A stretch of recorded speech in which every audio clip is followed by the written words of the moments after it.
Hello everyone, अध्ययन कक्ष में आप सभी का स्वागत है। आज के इस वीडियो में हम बात करेंगे साइकोलॉजी की, इसके मीनिंग की और इसकी एवोल्यूशन की। तो चलिए बिना किसी देरी से शुरू करते हैं। तो जनरली जब हम साइकोलॉजी की बात करते हैं तो हमें पता है कि इसमें हम बात करते हैं किसी को समझने की, उसके बिहेवियर को अंडरस्टैंड करने की बात करते हैं। तो साइकोलॉजी में हम किसी के माइंड को स्टडी करने की, उसके बिहेवियर को, उसके एक्सपीरियंसेस को स्टडी करते हैं। तो हम कह सकते हैं कि जो साइकोलॉजी है वो एक अप्रोच है लोगों को समझने की, उनके विचारों और उनके बिहेवियर को अंडरस्टैंड करने की। यदि हम साइकोलॉजी वर्ड की बात करें तो साइकोलॉजी शब्द ग्रीक भाषा के दो शब्दों साइकी और लोगस से मिलकर बना है। साइकी का अर्थ सोल और लोगस का अर्थ स्टडी ऑफ अ सब्जेक्ट होता है। मतलब कि जो साइकोलॉजी है उसका मीनिंग होता है study of soul. I hope कि आपको इसका मीनिंग क्लियर हो गया होगा। अभी हमने जाना कि जो साइकोलॉजी है उसका अर्थ होता है स्टडी ऑफ सोल। अब जो सोल है यानी जो आत्मा है, इसके नेचर को डेफिनेट टर्म्स में डिफाइन नहीं किया जा सकता था। मतलब कोई यह नहीं बता सकता था कि सोल आखिर है क्या। तो इसलिए ये जो डेफिनेशन थी साइकोलॉजी की, इसे रिजेक्ट कर दिया गया और फिर नई डेफिनेशन इवॉल्व हुई। अब इसे स्टडी ऑफ माइंड यानी साइंस ऑफ माइंड के नाम से परिभाषित किया गया। लेकिन समय के साथ साथ इसका भी काफ़ी क्रिटिसिज्म हुआ और फिर इसे आत्मा, मन की जगह अब उसे कॉन्शियसनेस यानी चेतना का अध्ययन यानी साइंस ऑफ कॉन्शियसनेस के रूप में परिभाषित किया गया। इस थ्योरी को भी रिजेक्ट कर दिया गया क्योंकि जो कॉन्शियसनेस है यानी जो चेतना है, यह किसी भी इंडिविजुअल की पर्सनैलिटी का बहुत छोटा सा हिस्सा है। मतलब कि हम सिर्फ कॉन्शियसनेस से ही पूरे इंडिविजुअल की पर्सनैलिटी को नहीं जान सकते, नहीं अंडरस्टैंड कर सकते। तो इसलिए इस थ्योरी को भी रिजेक्ट कर दिया गया। यदि हम आज की यानी मॉडर्न टाइम की बात करें तो जो साइकोलॉजी है उसे साइंस ऑफ बिहेवियर के रूप में परिभाषित किया जाता है। मतलब कि जो साइकोलॉजी है वो एक साइंटिफिक स्टडी है बिहेवियरल एक्टिविटीज़ की और एक्सपीरियंसेस की। और जो जेबी वॉटसन है, जिन्हें कि फादर ऑफ बिहेवियरिज्म यानी व्यवहारवादी विचारधारा के जनक कहा जाता है, उन्होंने साइकोलॉजी को साइंस ऑफ बिहेवियर के रूप में डिफाइन किया था। जो साइकोलॉजी है वो समय के साथ साथ एक साइंटिफिक डिसिप्लिन के रूप में डेवलप होती है और ये हमें पता है कि ये ह्यूमन एक्सपीरियंस और उनके बिहेवियर के साथ डील करती है, मतलब कि इन्हें स्टडी करती है। तो जब भी हम साइकोलॉजी की बात करते हैं तो उसमें हम दो चीज़ों की बात करते हैं, व्हाट एंड हाउ। मतलब कि ये क्या करती है और कैसे करती है। तो जो व्हाट है इसमें आ जाता है कि ये क्या चीज़ें स्टडी करती है। तो जो साइकोलॉजी है इसमें हम मेंटल प्रोसेसेस, एक्सपीरियंस और बिहेवियर को डिफरेंट डिफरेंट कॉन्टेक्स्ट में स्टडी करते हैं। और हाउ में वो चीज़ें आ जाती हैं कि किन मेथड्स के थ्रू कैसे हम इन चीज़ों को स्टडी करते हैं और डाटा को ऑब्टेन करते हैं।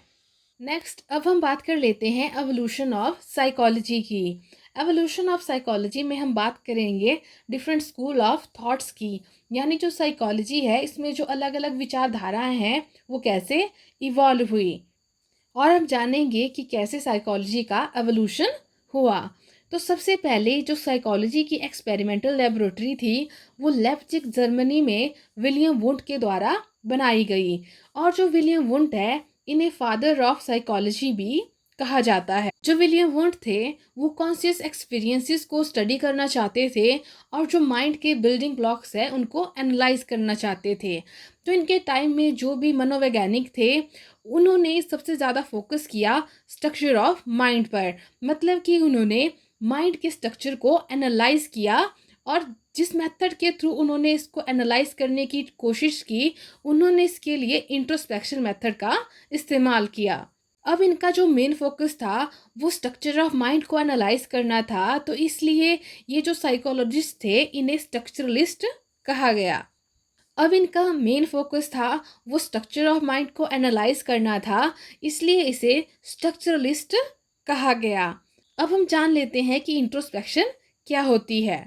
जो इंट्रोस्पेक्शन है वो एक प्रोसेस है अपने अंदर झांकने का। तो जब भी हम इंट्रोस्पेक्शन मेथड का इस्तेमाल करते हैं तो इसमें जो सब्जेक्ट होता है जिसके ऊपर एक्सपेरिमेंट कंडक्ट किया जा रहा होता है उसको पूछा जाता है कि वो अपने जो उसके मेंटल प्रोसेसेस हैं, उसके जो एक्सपीरियंसेस हैं, उनको वो डिटेल में बताए। तो इस तरह से इंट्रोस्पेक्शन का इस्तेमाल किया जाता है। लेकिन जो ये इंट्रोस्पेक्शन मेथड है ये ज़्यादा साइंटिफिक नहीं है, लेस साइंटिफिक माना जाता है, क्योंकि इसके जो रिज़ल्ट हैं उन्हें हम वेरीफाई नहीं कर सकते। हम बता नहीं सकते कि जो सब्जेक्ट है उसने जो अपने बारे में चीज़ें बताई हैं वो करेक्ट है या फिर नहीं है। तो ये मेथड लेस साइंटिफिक होने की वजह से इसका काफ़ी क्रिटिसिज्म हुआ और इसके बाद साइकोलॉजी में और नए पर्सपेक्टिव डेवलप हुए। नेक्स्ट अब हम बात करेंगे फंक्शनलिस्ट अप्रोच की। यह जो अप्रोच है ये विलियम जेम्स के द्वारा डेवलप की गई थी और जो विलियम जेम्स थे वो एक अमेरिकन साइकोलॉजिस्ट थे जिन्होंने इस अप्रोच को ह्यूमन माइंड को स्टडी करने के लिए डेवलप किया था। इनका मानना था कि स्ट्रक्चर ऑफ माइंड पर फोकस करने के बजाय हमें इस बात पर फोकस करना चाहिए कि माइंड क्या करता है और जो बिहेवियर है वो कैसे लोगों को उनके एनवायरनमेंट के साथ डील करने में हेल्प करता है।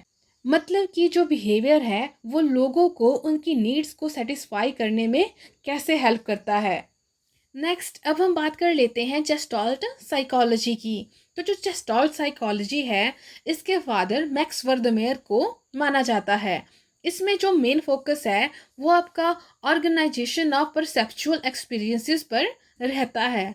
परसेप्चुअल एक्सपीरियंसेस का मतलब है कि किसी चीज़ को हमने परसीव किया, उसको महसूस किया। तो जो एक्सपीरियंसेस होते हैं वो उन पार्ट से ज़्यादा वैल्यूबल होते हैं, उससे हम ज़्यादा चीज़ों को अंडरस्टैंड कर पाते हैं। उनका मानना था कि जो एक्सपीरियंस होते हैं वो हॉलिस्टिक होते हैं, जेस्टाल्ट होते हैं। जो जेस्टाल्ट थ्योरी है उन्होंने इस बात पे मेनली एम्फसाइज किया कि किसी भी चीज़ का जो होल है वो ज़्यादा वैल्यूबल होता है इससे, इसके पार्ट से। मतलब कि किसी चीज़ को हम एज अ होल ज़्यादा अच्छे से अंडरस्टैंड कर पाते हैं। नेक्स्ट अब हम बात कर लेते हैं बिहेवियरिज्म की। इसमें सबसे पहले हम जान लेते हैं कि फादर ऑफ बिहेवियरिज्म कौन थे। तो जो जॉन वॉटसन है उन्हें फादर ऑफ बिहेवियरिज्म कहा जाता है। इससे पहले स्ट्रक्चरलिज्म में हमने देखा था कि उसमें माइंड के स्ट्रक्चर पर ज़्यादा फोकस किया गया था और इसको एनालाइज करने के लिए उन्होंने इंट्रोस्पेक्शन का इस्तेमाल किया। लेकिन जो वॉटसन थे उनका मानना था कि जो माइंड है उसको हम ऑब्जर्व नहीं कर सकते और जो इंट्रोस्पेक्शन है वो बहुत सब्जेक्टिव है। मतलब कि इसके जो रिज़ल्ट है हम उनको वेरीफाई नहीं कर सकते हैं कि वो करेक्ट हैं या फिर नहीं है। अब उनका मानना था कि जो साइंटिफिक साइकोलॉजी है उसका जो मेन फोकस है वो इस चीज़ पे होना चाहिए जिनको कि हम ऑब्जर्व और वेरीफाई किया जा सकता है। उन्होंने साइकोलॉजी को कुछ ऐसे डिफाइन किया कि जो साइकोलॉजी है वो ऐसे बिहेवियर और रिस्पॉन्सेस की स्टडी है जिनको कि मेज़र किया जा सकता है और ऑब्जेक्टिवली उनको स्टडी किया जा सकता है। जेबी वॉटसन के बाद बिहेवियरिज्म को बहुत सारे साइकोलॉजिस्ट के द्वारा डेवलप किया गया। इसमें जो सबसे ज़्यादा प्रोमिनेंट नाम है वो आपका स्किनर का है, जिनके बारे में हम इन फ्यूचर पढ़ेंगे। नेक्स्ट अब हम बात कर लेते हैं साइको एनालिसिस की। जो साइको एनालिसिस है इसे सिगमंड फ्रॉइड के द्वारा फाउंड किया गया। यह एक सिस्टम है साइकोलॉजिकल डिसऑर्डर को अंडरस्टैंड करने का, उसे क्योर करने का। इसी के साथ जो सिगमंड फ्रॉइड हैं इनके ह्यूमन नेचर को लेके काफ़ी ज़्यादा रेडिकल व्यू रहे। इनका मानना था कि जो ह्यूमन बिहेवियर है वो उनकी जो अनकॉन्शियस डिज़ायर्स होती हैं, कॉन्फ्लिक्ट होती हैं, उनका रिजल्ट है। उनका मानना था कि जो ह्यूमन बीइंग है वो उनके अनकॉन्शियस डिज़ायर से मोटिवेट होता है ताकि वो प्लेजर गेन कर सके। नेक्स्ट अब हम बात कर लेते हैं ह्यूमैनिज्म की। अब जो कार्ल रॉजर और अब्राहम मैस्लो जैसे ह्यूमनिस्ट थे इन्होंने बहुत ज़्यादा जोर दिया ह्यूमन की फ्री विल पर। मतलब कि यदि हम ह्यूमन को पूरी तरह फ्री कर देंगे, उसे किसी भी तरह की रेस्ट्रिक्शंस नहीं होंगी, वो किसी चीज़ों से बंधा नहीं होगा, मतलब जब वो फुली फ्री होगा तो तब वो अच्छे से ग्रो कर पाएगा और अपने इनर पोटेंशियल को वो अनफोल्ड कर पाएगा। तो जो ह्यूमनिस्ट थे इन्होंने ज़्यादातर इनका जो फोकस का एरिया था वो था ह्यूमन की फ्री विल पर। नेक्स्ट, अब हम कोग्निटिव पर्सपेक्टिव के बारे में थोड़ा सा जान लेते हैं। तो जो हमारे पास जेस्टोल्ट अप्रोच थी और जो स्ट्रक्चरलिज्म था, जब उन दोनों को कंबाइन किया गया तो हमारे पास कोग्निटिव पर्सपेक्टिव की डेवलपमेंट हुई। इनका जो मेन फोकस था, मतलब कि जिस बात पे उन्होंने फोकस किया वो था कि हम वर्ल्ड के बारे में कैसे जानते हैं, मतलब कि जो भी हम जानते हैं वो हम कैसे जानते हैं। इसमें जो इम्पोर्टेंट टर्म है वो है कोग्निशन। अब हम कोग्निशन को समझ लेते हैं कि कोग्निशन क्या होती है। तो जो कोग्निशन है वो एक प्रोसेस है जानने का। इसमें हमारे पास थिंकिंग, अंडरस्टैंडिंग, परसीविंग, मेमोराइजिंग और प्रॉब्लम सॉल्विंग जैसी सारी चीज़ें आ जाती हैं। मतलब कि माइंड के साथ जो भी चीज़ें रिलेट करती हैं वो सभी आपकी कोग्निशन में इन्वॉल्व होती है। तो आज हमने different different school of thoughts के बारे में पढ़ा और ये जाना कि जो साइकोलॉजी है वो कैसे टाइम के साथ इवॉल्व हुई। तो सबसे पहले इसमें हमने बात की थी स्ट्रक्चरलिज्म की, जिसके फाउंडर थे विलियम वुंट, जिन्होंने की पहली साइकोलॉजिकल लेबोरेटरी भी एस्टेब्लिश की थी। और ये कहाँ की थी ये आप मुझे कमेंट में बताएंगे। इसी के साथ एक और इम्पॉर्टेंट बात है कि यदि हम इंडिया के कंटेक्स्ट में बात करें कि इंडिया में पहली साइकोलॉजिकल लेबोरेटरी किसके द्वारा एस्टेब्लिश की गई, तो इंडिया में पहली साइकोलॉजी लेबोरेटरी 1915 में एन सेन गुप्ता के द्वारा एस्टेब्लिश की गई थी। स्ट्रक्चरलिज्म के बाद हमने बात की फंक्शनलिज्म की, जिसके फादर विलियम जेम्स हैं। नेक्स्ट हमने बात की बिहेवियरिज्म की, जिसके फादर जॉन वॉटसन है। और उसके बाद ह्यूमनिज्म की, इसमें अब्राहम मैस्लो। और लास्ट हमने बात की थी साइको एनालिसिस की, जिसे कि सिगमंड फ्रॉइड के द्वारा डेवलप किया गया था। तो आई होप कि आपको ये सभी चीज़ें क्लियर हो गई होंगी कि किस स्कूल ऑफ साइकोलॉजी को किस साइकोलॉजिस्ट के द्वारा एस्टेब्लिश किया गया या फिर फाउंड किया गया।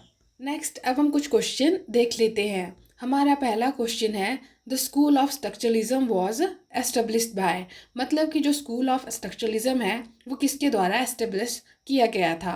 तो हमें पता है कि जो स्कूल ऑफ स्ट्रक्चरलिज्म है वो आपका विलियम वुंट के द्वारा एस्टेब्लिश किया गया। और इसमें जो मेन फोकस का एरिया है वो माइंड के स्ट्रक्चर को एनालाइज करना है। और इसमें जिस मेथड का इस्तेमाल किया जाता था वो था आपके पास इंट्रोस्पेक्शन।